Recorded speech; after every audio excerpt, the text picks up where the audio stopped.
Hey, this is Vivian. I am an infection preventionist, nurse epidemiologist, and today I'm talking about droplet precautions.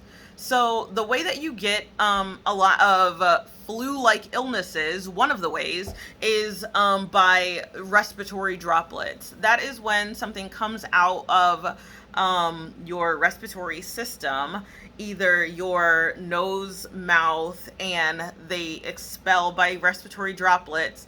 They enter another person's mucous membranes, that is their mouth, nose, eyes, ears, rarely, and that's how they infect you.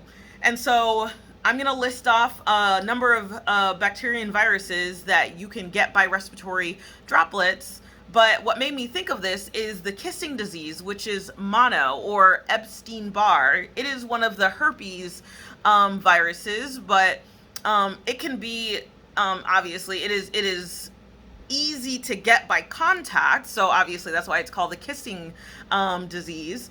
But it can also be spread by droplets.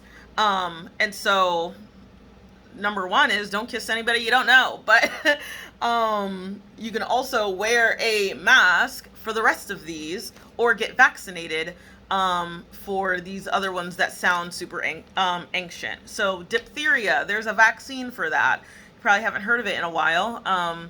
H. influenzae, there's also a vaccine for that. Influenza, there's a vaccine for that. Meningitis, the ones that I'm talking about, there is a vaccine for that. If you are exposed, there is a quick prophylaxis. So modern medicine at its core. Mumps, there's a vaccine for that. Mycoplasma, there's really good medicine for that.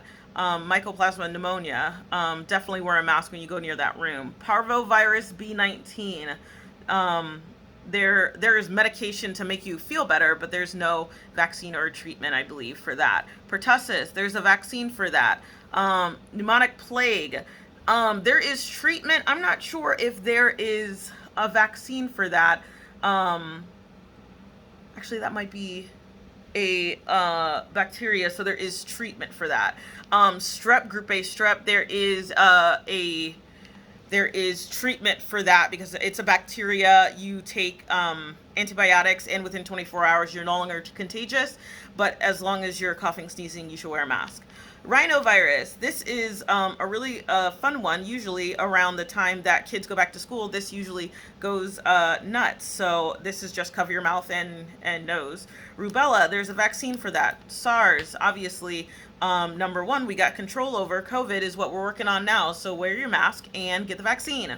Viral hemorrhagic fevers, we're doing a lot of infection prevention and epidemiology around that. So there is a lot of just looking for signs and symptoms, wearing mask and your gown, gloves, and making sure you look out for people that have done certain activities recently and have certain symptoms.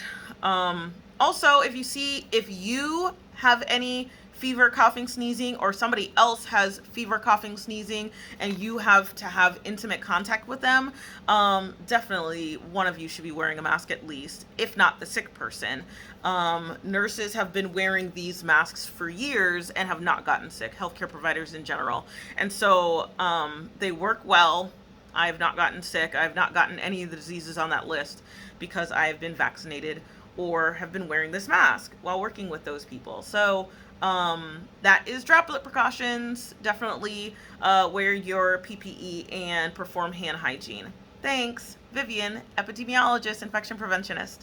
Ask me your questions. Bye.